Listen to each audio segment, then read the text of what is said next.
Hello বন্ধুরা, নমস্কার সকলকে। চলো চটজলদি একটা চিকেন পকোড়ার রেসিপি তোমাদের সাথে শেয়ার করে নিই। তো এখানে তো দেখলে আমি কাঁচা লঙ্কা, শুকনো লঙ্কা আর আদা রসুন দিয়ে চিকেনটাকে পেস্ট করে নিয়েছি। তো তারপরে দেখো তার মধ্যেই আমি ধনেপাতা, লেবুর রস, সোয়া সস আর গোলমরিচের গুঁড়ো আর নুন দিয়েছি। তো আবারও এটাকে একটুখানি পেস্ট করে নেব। তো দেখো এরকম পেস্ট হয়েছে। তো পেস্টটাকে আমি একটু হাতে করে ভালো করে মিশিয়ে নিচ্ছি।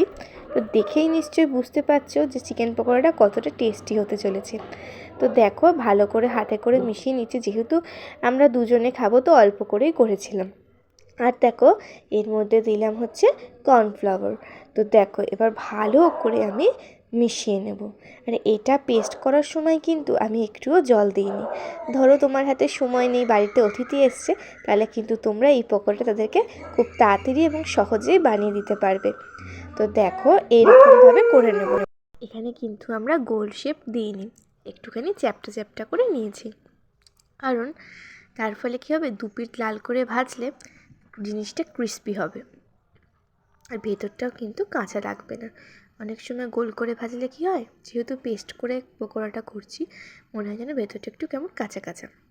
তো সেক্ষেত্রে দেখো গ্যাসের ফ্লেমটা লো রেখে আমি কিন্তু সুন্দর করে দু পিঠ লাল লাল করে ভেজে নিয়েছি। এতে কিন্তু ভেতরটাও খুব সুন্দরভাবে হয়ে গেছে।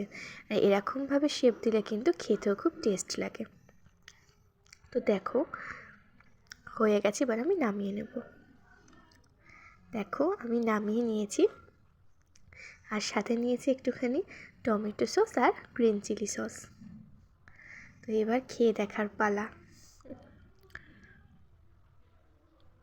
উফ, জাস্ট দারুণ, মানে কি বলবো। একটুখানি ঝালটাও যেমন হয়েছে, টকটাও তেমন, বেশ টক ঝাল ব্যাপারটা এসেছিলো, কিন্তু দেখতে যেমন হয়েছিল খেতেও কিন্তু তেমন।